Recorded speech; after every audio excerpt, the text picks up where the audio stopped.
Bonjour.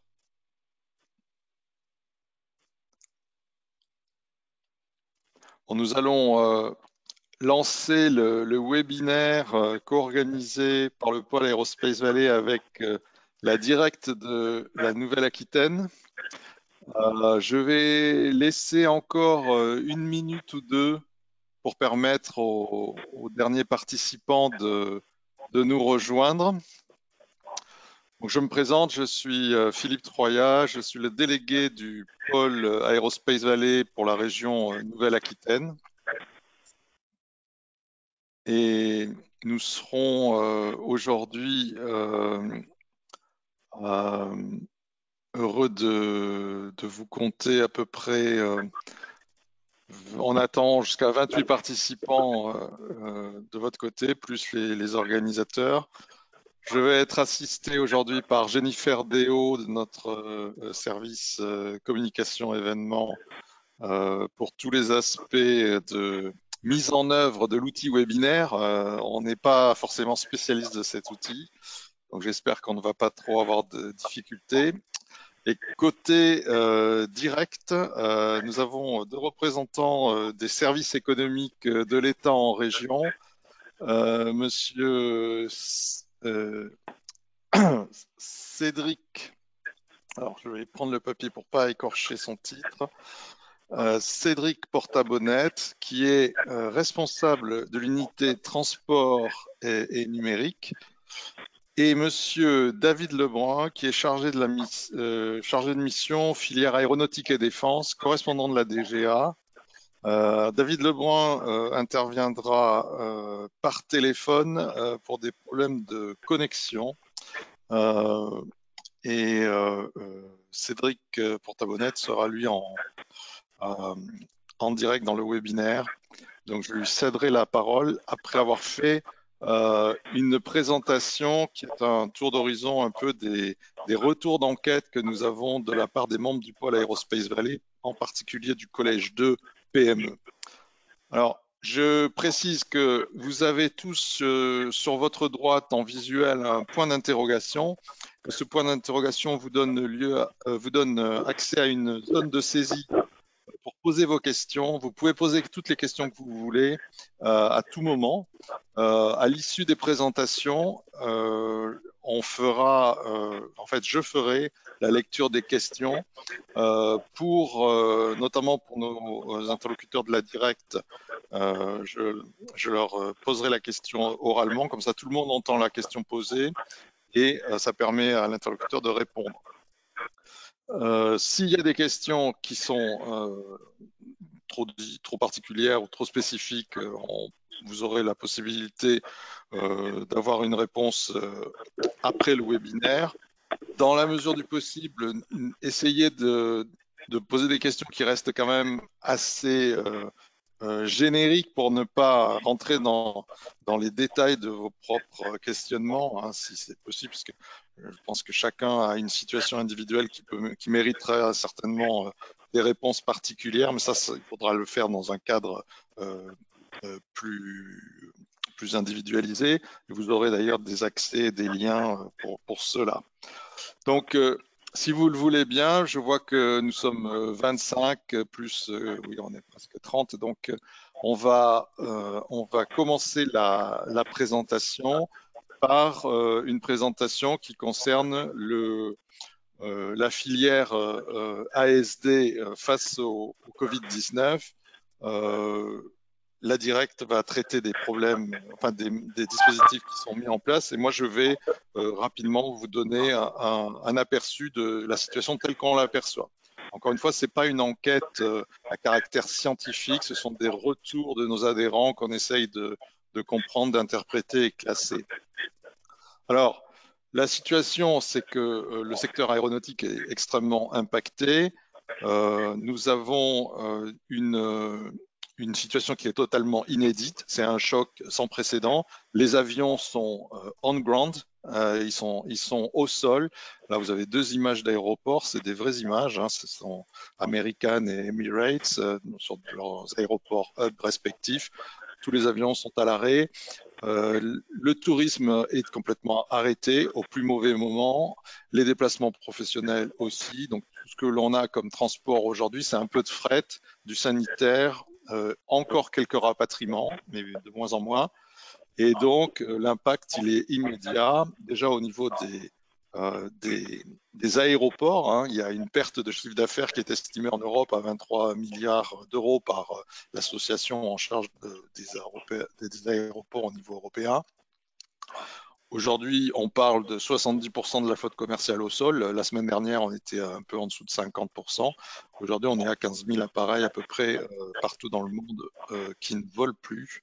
Et ceci arrive, je le rappelle, dans un contexte aéronautique assez particulier, puisqu'il pesait sur l'aéronautique certains challenges, qui sont les challenges de la pression environnementale, du problème de la décarbonation, qui est de plus en plus prégnant dans la société. Le fait que notre industrie s'était mis en situation de répondre à un besoin d'avions de plus en plus grand, parce que justement on était porté par un marché du transport de plus en plus grand. Donc il y a beaucoup d'entreprises qui ont investi pour être en capacité de réagir plus rapidement, de manière plus agile et toujours moins chère aux besoins des grands donneurs d'ordre, des avionneurs. Et par ailleurs, on est aussi dans une situation où tous les efforts sont sur la production d'avions et pas sur le développement des avions, même si dans le cas de Boeing, on peut se poser des questions. Mais a priori, il y a il y a vraiment tout qui est axé sur la production et c'est à ce moment-là que l'on reçoit ce choc. Alors, dans ce cas, dans ce contexte-là, on a vu apparaître certaines études. J'ai cité la semaine dernière dans un autre webinaire, j'ai cité l'OACI. Là, je me concentre simplement sur celle qui me paraît la plus réaliste aujourd'hui. C'est l'estimation des compagnies aériennes elles-mêmes. Ils voient une chute brutale que nous connaissons au mois de mars, au mois d'avril et probablement encore au mois de mai, avec une reprise lente à partir du mois de juin et qui va se perpétuer sur la deuxième partie de l'année. Mais en réalité, la situation des compagnies aériennes, c'est de tenir jusqu'à une reprise véritable du marché qui pourra n'intervenir maintenant qu'à l'été 2021. Donc on a devant nous 12 mois qui vont être très très difficiles. Vous avez vu des chiffres, on parle de 252 milliards de pertes, donc des appels à des mesures de soutien du même ordre au niveau mondial. Et j'ai cité quelques exemples de choses qu'on entend. Aux États-Unis, un plan spécial aéro de 40 milliards de dollars. Boeing qui demanderait 60 milliards de dollars, envisagerait plusieurs modes d'action vis-à-vis des plans américains. Semble ne pas accepter de conditions associées comme la montée au capital du gouvernement américain chez Boeing. Bon, il y a différents. On sent que ça commence à négocier pas mal. Au niveau européen, les choses se mettent en place plus lentement, mais au moins elles se mettent en place sous la forme d'un allègement des règles qui permettent aux États de subventionner leur industrie. On voit aussi, on entend parler d'Air France comme étant possiblement nationalisée. Et puis, il y a une grosse inquiétude sur les compagnies low cost, parce que ce sont celles qui ont les modèles économiques les plus performants, mais aussi les plus fragiles. On a vu que Flybe a rendu le tablier. On ne sait pas qui demain va être dans la même situation. On entend parler de EasyJet aussi, avec le créateur et l'actionnaire principal qui envisagerait de demander l'annulation d'une commande de 107 appareils. Donc, on commence à voir que l'impact, il est véritable. Alors, par rapport à nos membres, on a eu un certain nombre de remontées aujourd'hui. Je ne vais pas revenir sur tout ce qui a été dit la semaine passée, mais peut-être sur quelques points qui sont de plus en plus sériants. Un point sur effectivement des inquiétudes sur le chiffre d'affaires qui sont liées au fait que les donneurs d'ordre eux-mêmes commencent à accuser réception de demandes de report de commandes quand il ne s'agit pas d'annulation.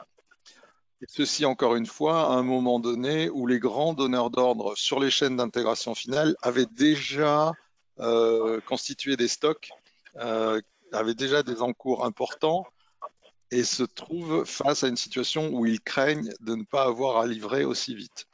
Alors, on voit déjà quelques phénomènes classiques dans ces moments-là, notamment le rapatriement des charges en interne, parce que si on a moins de choses à faire que prévu, autant utiliser cette capacité à faire des choses qu'on avait placées chez des partenaires.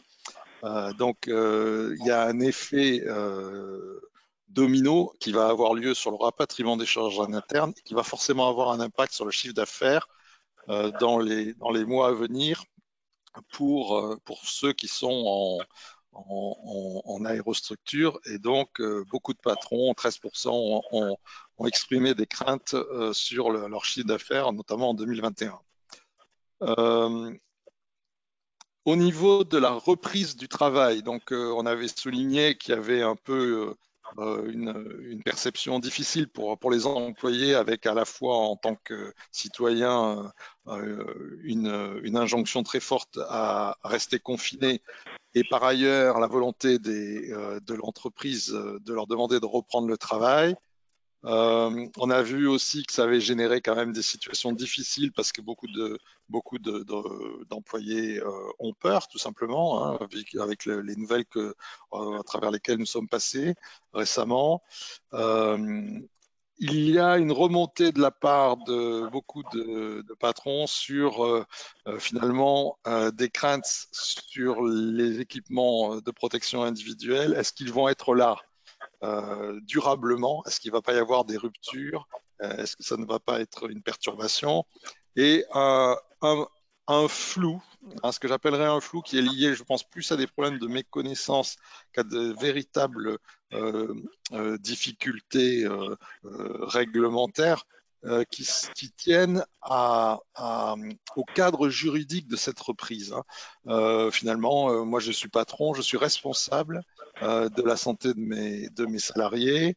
Si je ne mets pas en œuvre les mesures, mes employés peuvent se retourner contre moi, peut-être. Mais ces mesures, quelles sont-elles? Donc là, on a des choses qui sont pas toujours très très claires pour certains d'entre vous. Donc, on rappelle que l'UIMM a mis a édicté quelques guides, hein, méthodologiques sur la façon d'organiser la reprise du travail en respectant des règles anti-Covid-19. Il y a également quelques directives sectorielles qui sont sorties. Bon, je pense que la directe pourra en dire un peu plus que moi là-dessus. Mais voilà, ça c'est un peu une difficulté. Le gros problème, c'est que aujourd'hui, on a quand même des gens qui sont empêchés de reprendre le travail normalement, parce que la logistique ne suit pas bien, parce que des fournitures viennent à manquer.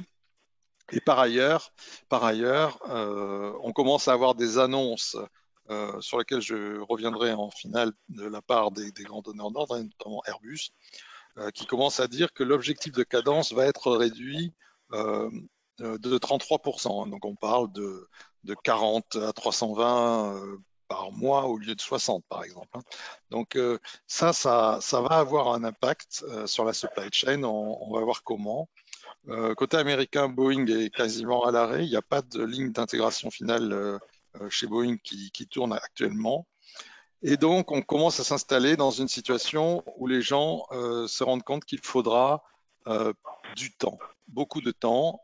Airbus avait dit que pour arriver à 50% de la capacité, il faudra plusieurs semaines. Mais que pour retrouver un niveau de 100% de ce qui est prévu en 2020, il faudra plusieurs années. Donc, on est dans une situation qui s'annonce quand même tout à fait difficile. Il faut être clair. Et on voit les premiers effets sur déjà des mesures traditionnelles de trésorerie. Au niveau des grands donneurs d'ordre, on met en place des mesures de chômage. on met en place la fin de la sous-traitance et de l'intérim, les embauches sont bien sûr gelées, les missions sont stoppées, et on va avoir aussi des baisses de R&D, ce qui est probablement pas la meilleure des mesures, mais on y reviendra. Vous avez aussi entendu que tous les grands ont décidé de ne pas verser de dividendes à leurs actionnaires cette année. Bon, c'est aussi des mesures qui contribuent à avoir davantage de ressources. Thales l'a décidé après Airbus, Dassault et Safran. Voilà. Donc on commence à avoir des inquiétudes qui tiennent en fait au fait qu'il va falloir organiser la reprise, le retour à une situation meilleure. Donc il commence à y avoir des réflexions et en ce qui concerne le pôle Aerospace Valley, on prêche véritablement pour que cette réflexion associe le maximum d'acteurs. Elle doit se faire à tous les niveaux, au niveau national et au niveau territorial. On a une inquiétude qui vient en fait du fait que il va y avoir des consolidations dans la filière qui tiennent au fait que pour gérer l'impact du manque de commandes, il faudra être capable soit de travailler sur le chiffre d'affaires, soit de travailler sur le coût de production. Travailler sur le chiffre d'affaires, ça veut dire éventuellement s'associer avec une autre entreprise. Et ça, c'est des consolidations, je dirais, qui pourraient intervenir chez certaines ETI.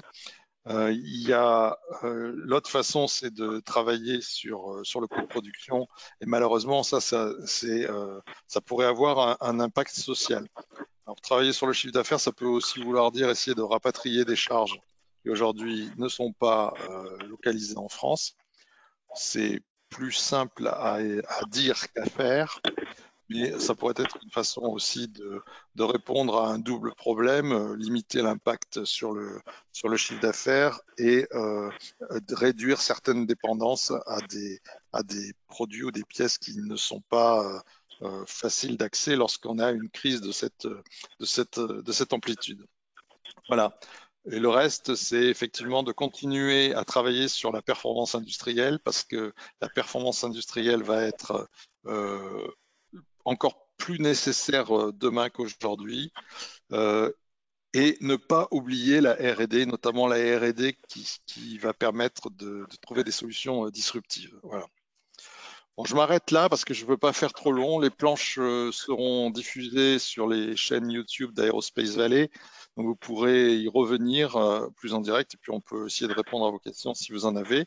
Je vais céder la parole à notre premier intervenant de la directe, Cédric Porta-Bennett, et pour ça, je vais lui donner la main.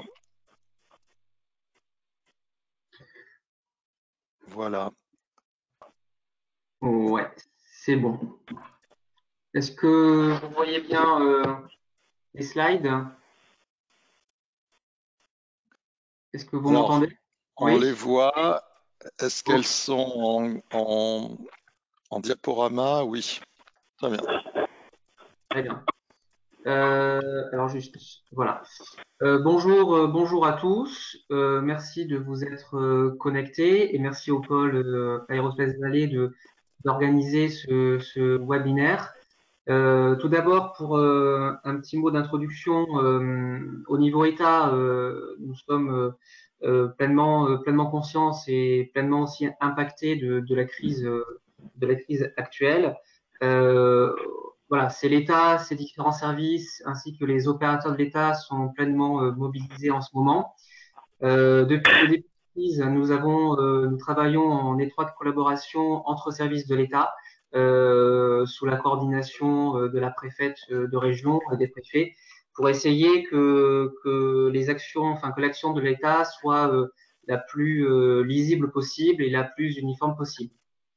Nous, de notre côté, au niveau de la directe, nous avons été mobilisés dès l'annonce par le président de la République du confinement, où nous avons répondu, et peut-être que certains d'entre vous nous ont adressé des questions. Nous avons répondu par mail à toutes les questions que pouvaient se poser les entreprises, les auto-entrepreneurs, les indépendants, bref, tous les acteurs qui étaient impactés par cette crise. Et au bout de 10 jours environ, ce sont les CCI qui ont repris cette expertise de premier niveau pour vous répondre à toutes les questions que vous pourriez vous poser. Et derrière, en nous saisissant, nous, en cas de questions plus spécifiques qui pouvaient. Pour vous donner peut-être un chiffre, et peut-être que certains d'entre vous ont connu des difficultés pour faire des demandes d'activité partielle, on a pleinement conscience. Mais en fait, on a le nombre d'activités partielles entre le 18 mars et le 1er avril ont été multipliés par un facteur de 17. Autrement dit, au 1er avril, alors le chiffre remonte un peu, mais au 1er avril, il y avait eu une demande d'activité partielle pour 300 000 salariés, représentant plus de 131 millions d'heures. Donc c'est tout à fait conséquent, sans précédent, ce qui a expliqué aussi des difficultés pour être en capacité, tout bêtement, de saisir les demandes d'activité partielle sur le système d'information.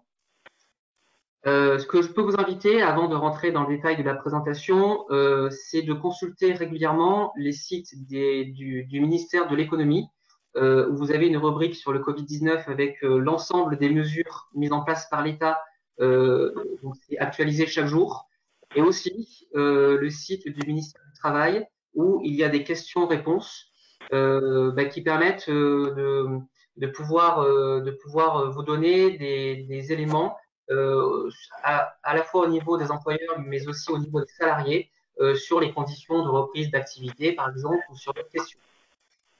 Que dire d'autre? Alors, juste pour terminer de me présenter de manière tout à fait complète. Donc, moi, je suis agent de la Direction générale des entreprises au sein du service économique de l'État en région à la Directe. Donc, je vais vous présenter l'ensemble des dispositifs mis en place par l'État. Mon collègue David Lebrun vous présentera ce qui est plus spécifique, qui a été mis en place par le ministère des Armées. En cas de questions auxquelles je n'aurai pas la réponse, si ça renvoie sur des points particuliers liés à l'activité partielle ou au droit du travail, je prendrai la question et je reviendrai vers vous une fois que j'aurai qualifié avec les experts, avec les agents du ministère du Travail pour vous apporter une réponse la plus précise possible. Voilà ce que je pouvais peut-être dire en préalable. Je vous propose de rentrer dans la présentation des mesures. Je pense que vous devez les connaître pour la plupart, mais il me semblait en tout cas important de pouvoir vous les rappeler. Et puis surtout, n'hésitez pas à poser des questions par la suite. Je vais vous parler d'un premier dispositif qui concerne en fait le report des échéances fiscales et sociales. Je vous parlerai ensuite de la possibilité que vous avez, hein, c'est au cas par cas, mais de solliciter une remise d'impôt direct auprès des impôts. Le troisième point concernera ce qui est mis en œuvre pour le report des loyers et des différentes factures. Le quatrième point concernera le fonds de solidarité pouvant aller jusqu'à 1 500 euros mis en place par l'État, les régions et qui peut être complété suivant certaines conditions en Nouvelle-Aquitaine par un fonds complémentaire mis en place par la région Nouvelle-Aquitaine.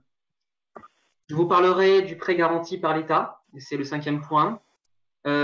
Également, je ferai un petit focus sur la possibilité que vous avez de saisir la médiation bancaire pilotée par la Banque de France.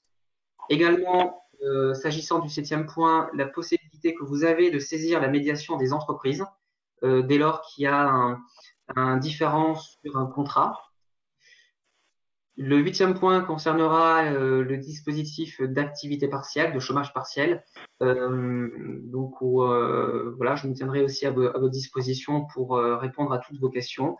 Et le dernier point que je n'approfondirai pas ici, mais que je mets pour mémoire, le fait que l'État et les collectivités, bien entendu, n'appliqueront pas de pénalité de retard s'agissant des marchés publics. Voilà pour le petit programme. Je vous propose de passer au premier point qui concerne le report des échéances sociales et ou fiscales. Vous avez la possibilité à ce stade, sachant que voilà, ce que je dis là peut tout à fait évoluer dans les jours à venir, vous avez la possibilité de demander un report des cotisations jusqu'à 3 mois auprès de l'URSSAF sans qu'aucune pénalité ne vous soit appliquée. Pardon. Pour cela, c'est relativement simple. Vous vous connectez sur votre espace en ligne, sur le site internet de l'URSSAF, et vous sollicitez vos reports de cotisation sociale. Sachez également que vous avez la possibilité de vous rapprocher de votre institution de retraite complémentaire pour solliciter un report également des cotisations de retraite.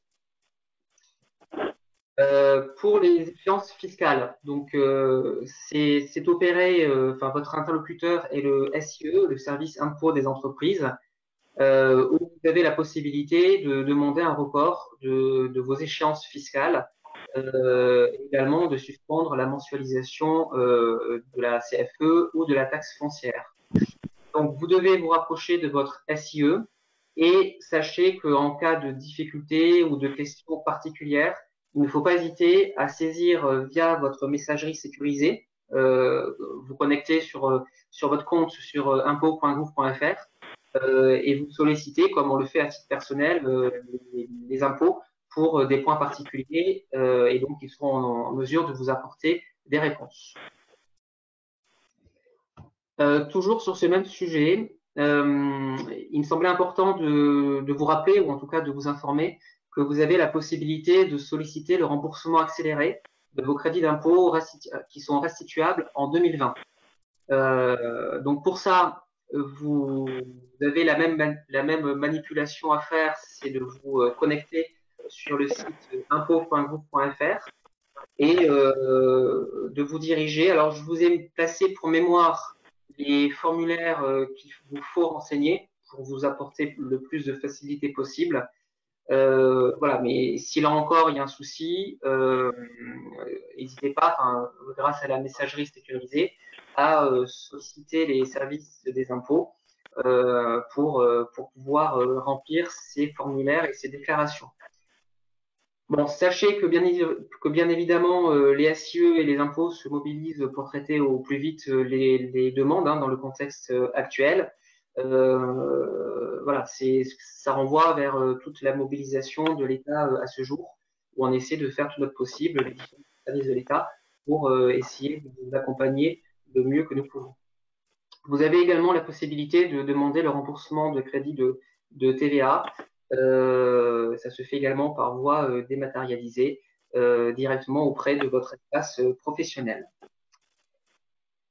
Alors, donc, j'ai parlé du report des dettes sociales, du report des dettes fiscales, avec donc le petit focus aussi sur la possibilité que vous avez de demander le remboursement accéléré des crédits d'impôt. Sachez également que vous avez la possibilité de saisir la CCSF. Alors la CCSF, c'est la Commission des chefs de services financiers, pour reporter les dettes fiscales et sociales. Autrement dit, vous allez me dire que c'est un peu la même chose que ce que je vous ai indiqué. À la fois oui et à la fois non, c'est-à-dire que la CCSF est en capacité d'instruire en fait une demande globale à la fois sur des reports de dettes fiscales et sociales. La CCSF rassemble les différents acteurs que j'ai indiqués, également d'autres. Donc, vous avez cette possibilité-là. Il y a une CCSF par département. Donc, si vous avez besoin de coordonnées, n'hésitez pas à revenir vers vous. On pourra bien entendu vous communiquer leurs coordonnées.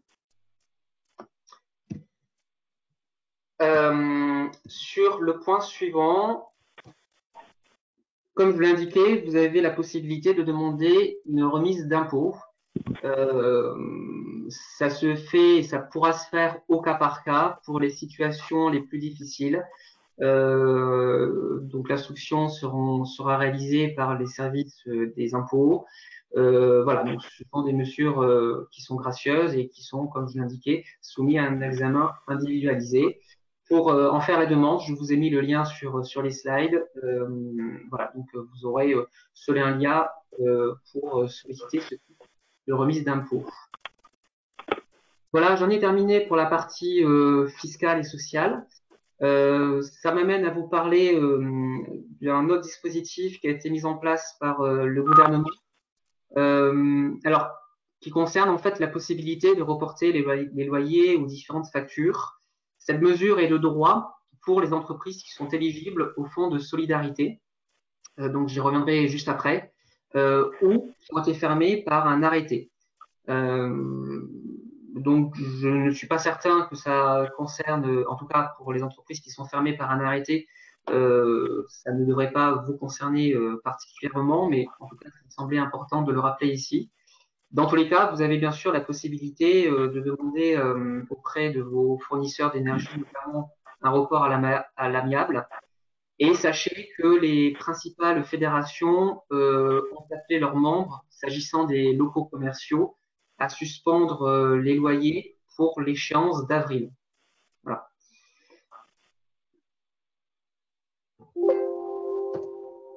Alors, le fonds de solidarité mis en place par l'État et les régions, donc il s'agit en fait d'une aide qui peut aller jusqu'à 1 500 euros et qui concerne une catégorie d'entreprises, c'est-à-dire ça va concerner les TPE, les indépendants, les micro-entrepreneurs et professions libérales qui ont un effectif inférieur ou égal à 10 salariés, un chiffre d'affaires qui est inférieur à 1 million d'euros et également un bénéfice imposable inférieur à 60 000 euros.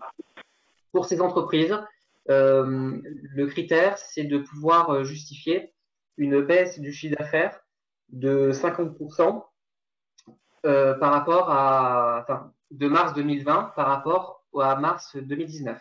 Il y a bien sûr des cas particuliers si l'entreprise a été créée après mars 2019.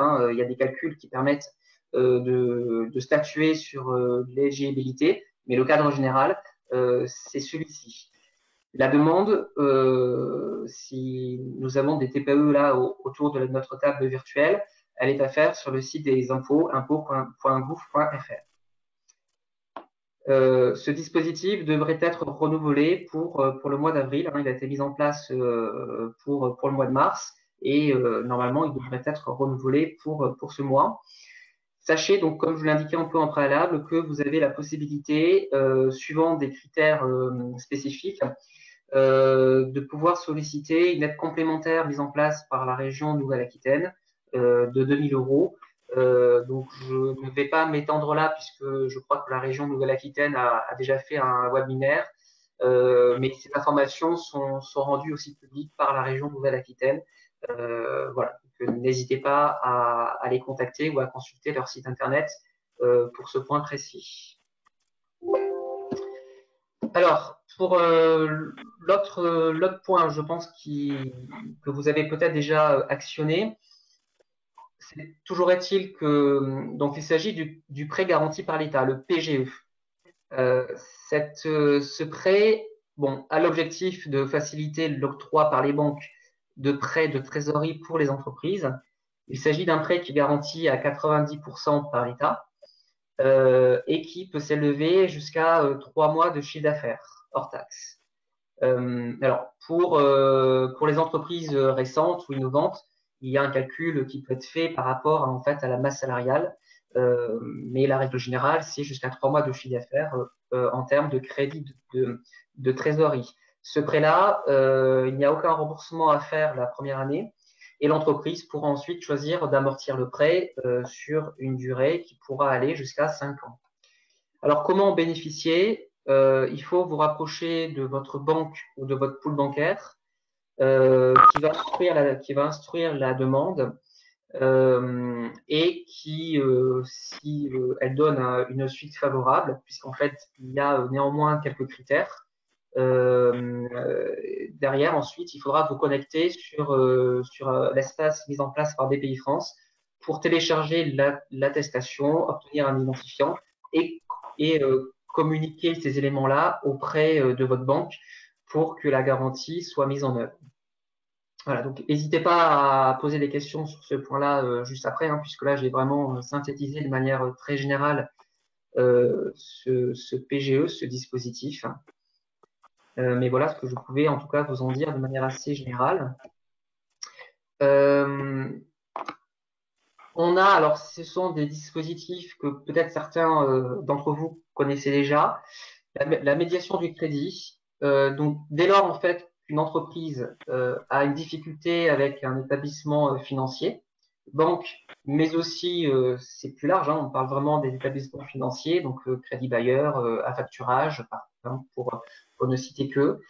Vous avez la possibilité, à titre confidentiel d'une part et d'autre part gratuit, bien sûr, de saisir la Banque de France qui pilotera une médiation entre vous et votre établissement ou vos établissements financiers afin d'essayer de trouver une solution à vos difficultés.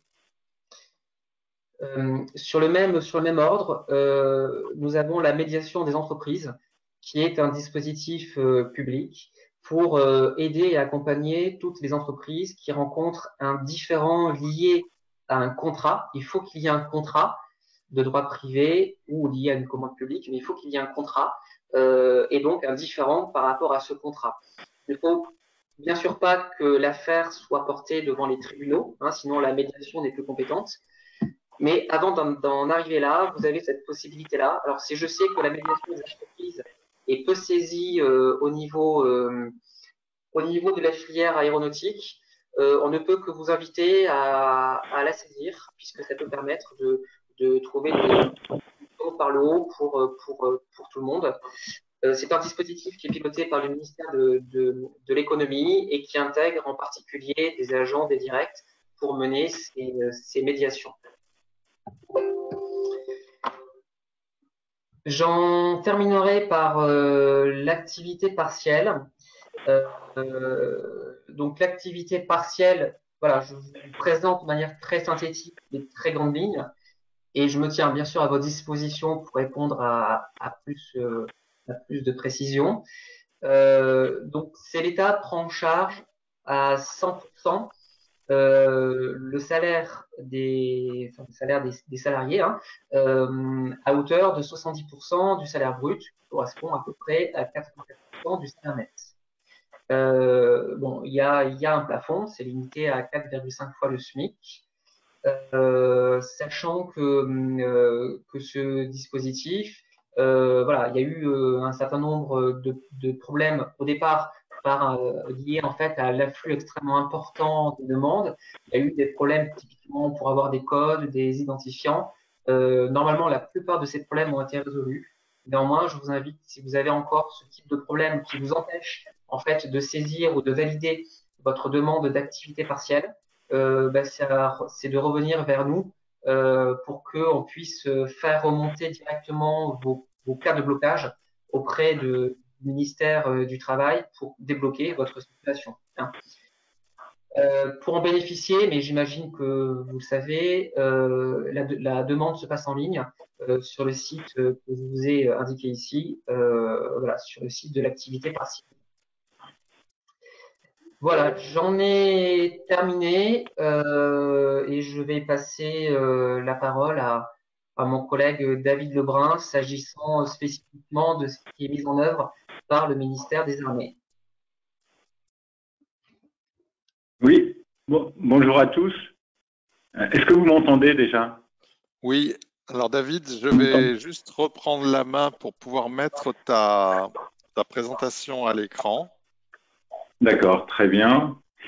Je vais profiter de ce temps-là pour me présenter. Donc, je suis David Lebrun, je suis correspondant DGA, c'est-à-dire que je suis rattaché au ministère des Armées à la Délégation générale pour l'armement et plus précisément au service des affaires industrielles et de l'intelligence économique, directement rattaché au délégué pour l'armement. J'interviens en tant que représentant de la sous-direction de PME de ce service, mis à disposition de la Directe Nouvelle-Aquitaine pour non seulement suivre la supply chain défense et aérospatiale, mais aussi pour vous apporter un relais en région et être à votre écoute sur toutes les problématiques d'une manière générale que vous pourriez rencontrer en lien avec le ministère des Armées, la Délégation générale pour l'armement, l'Agence de l'innovation de défense dont vous avez certainement entendu parler, et bien évidemment aussi avec les donneurs d'ordre du secteur de l'armement.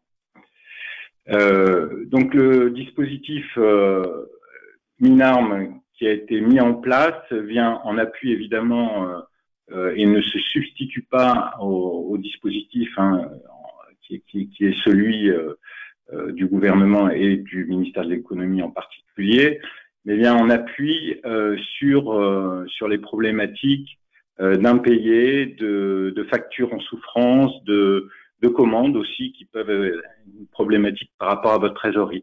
Donc le ministère des Armées a mis en place une cellule de crise face à cette pandémie et pour répondre à ces problématiques-là, donc un certain nombre de personnes sont mobilisées pour être à votre écoute et répondre à vos attentes sur ces problématiques de factures et d'impayés que vous pourriez avoir directement avec le ministère des Armées, la DGA, mais aussi avec vos clients que sont les grands donneurs d'ordre du secteur de l'armement. Pour ça, vous avez donc une saisie qui doit être faite par une saisie de vos besoins, de vos demandes qui doivent être réalisées à travers un site web dédié et qui vous permet donc d'accéder à un formulaire en ligne et un contact téléphonique pour suivre le dossier, votre dossier et les problématiques que vous pourriez exposer dans ce domaine-là. Évidemment, ce que l'on vous demande, c'est bien prendre la précaution de ne pas faire référence à quelques programmes d'armement que ce soit ou toute information sensible, le fait que ce soit une plateforme, on va dire, moyennement sécurisée. Voilà, donc vous avez les contacts email et téléphoniques qui apparaissent également sur ma présentation et voilà ce que je voulais vous dire à ce sujet-là. N'hésitez pas à me poser des questions. Je voulais vous rappeler aussi que la DGA était pleinement impliquée dans la production de masques et intervient aussi en soutien à travers son établissement DGA maîtrise NRBC, comme nucléaire, radiologique, bactériologique et chimique, pour vous aider, enfin pour ceux qui le souhaitent, tester des masques de vos fabrications, enfin pour ceux qui sont en capacité de le faire, et venir vérifier en fait la capacité de ces masques par rapport aux normes en vigueur et vous permettre de les mettre sur le marché entre guillemets ou pour les utiliser vous-même dans vos entreprises. Voilà ce que je voulais vous dire au sujet pour ce qui concerne le ministère des Armées et la Délégation générale pour l'armement. Merci et je suis à votre écoute. Par ailleurs, vous avez mes coordonnées, vous avez aussi mes coordonnées, donc vous pouvez me solliciter aussi directement s'agissant voilà, d'affaires qui relèvent de la défense. Merci David. Donc, il est moins le quart. Nous avons encore un quart d'heure pour passer en revue vos questions. Donc, je rappelle que vous pouvez donc poser vos questions en utilisant le point d'interrogation qui est normalement sur votre droite à l'écran et que je lirai les questions au fur et à mesure qu'elles arrivent. D'autre part, l'ensemble des présentations que vous avez eues aujourd'hui seront également disponibles sur la plateforme YouTube Aerospace Valley où nous diffusons en fait toutes tous les webinaires que nous avons faits depuis l'instauration du confinement et le début, le 16 mars en fait. Hein, voilà. Alors, nous avons une question qui vient de Madame Chéniaud. Je regrette, je ne l'ai pas bien comprise parce qu'elle fait simplement allusion à la question du report. Alors, je ne sais pas si elle peut reposer sa question peut-être.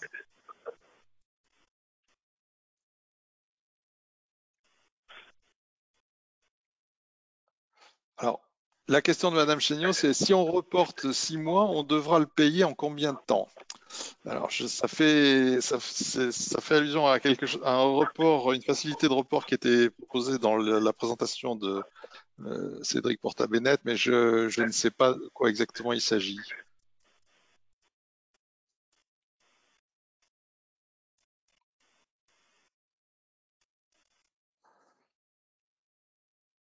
Alors, je prends une autre question. Je n'avais pas le micro. Hein. Ah, pardon, voilà. Effectivement, enfin, est-ce que vous pouvez préciser, enfin, on parle des reports de dette fiscale, sociale, on parle de reports de prêts, et éventuellement si elle peut préciser la question. Oui, Jennifer, je ne sais pas si on peut la contacter, mais bon. On va Je passer crois à une autre qu'elle a question. répondu à la mise des charges, en fait. Ah, le report des charges. Donc, c'est la question, c'est, s'il vous Si plaît. on reporte les charges de 6 mois, on devra rembourser. Est-ce qu'on rembourse au bout des 6 mois l'intégralité ou est-ce qu'il y a un étalement, j'imagine? Oui, c'est plutôt cette option-là.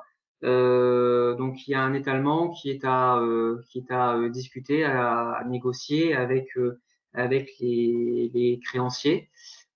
Typiquement, quand une entreprise saisit, je vous ai parlé tout à l'heure de la commission des chefs de services financiers, qui peut globaliser l'instruction de vos reports de dettes fiscales et sociales. Typiquement, on va être dans ce schéma-là d'étaler le paiement de vos dettes sur plusieurs mois. Voilà, sachant que le délai qui était en vigueur, c'était un délai maximum de 24 mois. Voilà, donc on passe un étalement sur plusieurs mois. Si, par exemple, vous passez par la commission des chefs de service financier. D'accord. Donc ça, c'était pour les charges. Il y a une question qui porte également sur les reports, mais cette fois des charges sociales URSSAF. Pareil, est-ce que c'est à quel moment il faudra régler? Est-ce qu'il y a un étalement? Alors, bah, en fait, c'est un report possible effectivement des cotisations jusqu'à 3 mois. Concrètement, je préfère me renseigner pour bien qualifier la réponse qu'on vous fera. Donc, si vous en êtes d'accord, Philippe, Bien sûr. ce sera de me passer la question et puis je pourrais revenir directement vers une personne pour bien préciser et clarifier ce point-là. Absolument, on le note. Je le note tout de suite. Alors ensuite, on a une question, des questions qui sont liées à l'inspection du travail, parce qu'effectivement, il y a eu beaucoup de dispositifs d'allègement, et il y a en particulier le dispositif d'activité partielle qui est avantageux pour les entreprises dont les employés ne peuvent pas travailler, mais il y a bien sûr en regard la possibilité d'un contrôle par l'inspection du travail. Donc, la question porte sur les outils qui permettraient de contrôler véritablement le temps de travail des salariés. Est-ce que ce système est normé en fait, hein? Alors, j'ai pas bien compris la question. Ouais, je la répète textuellement. Quels sont les outils à utiliser pour contrôler le temps de travail des salariés et qui sont requis en cas de contrôle par l'inspection du travail? D'accord. Alors, là, je vais aussi utiliser mon joker, s'agissant spécifiquement d'une question droit du travail. Donc, je prends la question et je reviens vers vous. D'accord. Alors après, on a une question qui est une question pratique, hein, mais qui répond à une des interrogations que les chefs d'entreprise se posent par rapport aux mesures sanitaires. C'est par rapport aux masques. Existe-t-il une possibilité de tester les masques? Vers qui se tourner? Alors, oui. Alors, le cadre général, peut-être qu'on peut rappeler, c'est que alors, il appartient à l'employeur de prendre toutes les précautions. Alors, même peut-être, je vais commencer par ça. Toutes les tâches qui sont télétravaillables doivent être télétravaillées. Bien sûr, ça ne peut concerner qu'une partie des salariés. Mais en tout cas, enfin, c'est ça la première règle. Toutes les tâches télétravaillables doivent être télétravaillées. S'agissant ensuite, vous devez mettre en place les mesures barrières, hein, la distanciation sociale, le fait de ne faire un minimum de réunions physiques, voire de pouvoir les supprimer, de mettre à disposition le gel hydroalcoolique, voilà. Donc c'est toutes les mesures que vous connaissez sans doute. Vous devez les mettre en œuvre. Le masque, en soi, ne permet pas de s'affranchir de ces mesures barrières, hein, donc il faut bien le considérer comme tel. Il faut bien mettre en place ces mesures barrières. Par rapport à la question qui est posée, il y a beaucoup de sociétés qui se proposent de fabriquer des masques. Euh, alors, il y a eu plusieurs spécifications en fait qui ont été définies, notamment, mais c'est pas la seule, une spécification de l'AFNOR, mais il y a d'autres spécifications qui permettent en fait aux entreprises qui fabriquent des masques d'avoir un cadre à respecter pour les fabriquer. S'ensuit à faire réaliser soit par des tiers compétents, soit vous pouvez, enfin, les entreprises peuvent se rapprocher de la DGA, que disait David Lebrun, qui va réaliser des essais afin de qualifier les masques suivant, notamment s'agissant des masques anti-projection, suivant deux catégories, une catégorie dite 1 et une catégorie 2. En fait, les deux en fait ont des spécifications en termes de filtration, de taux de filtration des particules de 3 micromètres. Donc, ces entreprises-là sont recensées et répertoriées chaque jour, en fait, sur le site internet de la Direction générale des entreprises. Donc, si ça peut vous intéresser, mais je pense que c'est une information qui est importante, je vous envoie le lien, Philippe, pour que vous puissiez le. Oui. Alors, en fait, Cédric, il y a la personne qui a posé la question a précisé sa question en mentionnant que sa question porte sur le cas d'une production utilisant des masques UNS1 et UNS2. Je ne sais pas ce que c'est, mais pour les faire homologuer, vers qui se tourner, quoi. Alors, si je peux me permettre, vous avez un contact à prendre à travers une adresse intradef qui est la suivante, dga.masque avec un grand M au pluriel, le tiret du 6, contact avec un grand C, .fct @intradef.gouv.fr.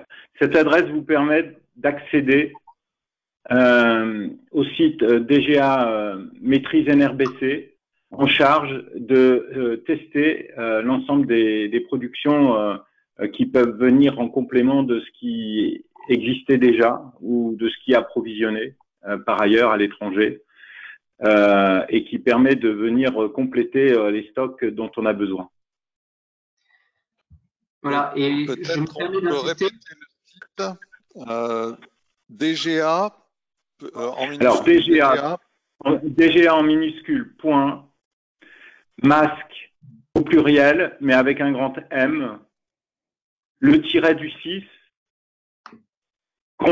contact avec un grand C, Singulier. point au singulier, point FCT, donc c'est une adresse fonctionnelle, hein, @intradef.gouv.fr.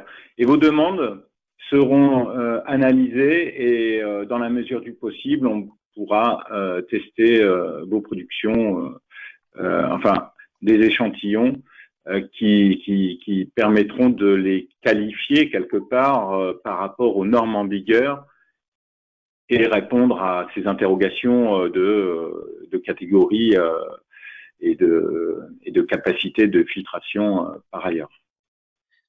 Moi, ce que je peux compléter, c'est que je vous incite à bien être vigilant sur les masques anti-projection que vous pouvez acheter, de bien être vigilant sur le fait qu'ils répondent aux catégories qu'on vous indiquait. Voilà, parce qu'il peut y avoir tout un tas de masques qui peuvent être proposés par des entreprises et qui ne sont pas qualifiés, y compris pour les masques anti-projection. Donc, je vous incite à la vigilance et la liste des producteurs qui ont fait l'objet justement de qualification est disponible sur le site internet de la DGE, dont je transférerai le lien, que je vous invite vraiment à consulter pour sécuriser au mieux vos approvisionnements éventuels s'agissant des masques anti-protection. Voilà, ça me paraît important de bien vous le dire. Ok, merci bien. J'espère ne avoir oublié aucune question. On arrive de toute façon un peu au bout du webinaire parce que comme vous le savez, il y a des créneaux. Si jamais il y a une question supplémentaire, on peut encore la prendre si elle demande une réponse courte.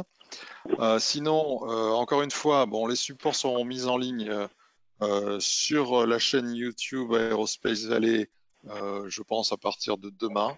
Vous en serez informés. Par ailleurs, je voudrais vraiment remercier nos deux intervenants de la Direct encore une fois.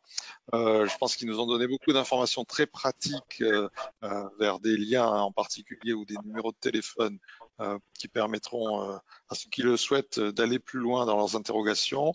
Et je pense ne pas me tromper en disant que de toute façon, on aura l'occasion de refaire un webinaire avec des intervenants de la Direct lorsque l'on commencera à aborder les questionnements sur le déconfinement à partir du 11 mai, en souhaitant qu'on soit le plus nombreux possible à être concernés par cette nouvelle phase, mais je pense qu'il y aura, pour accompagner les entreprises, de nouveaux besoins.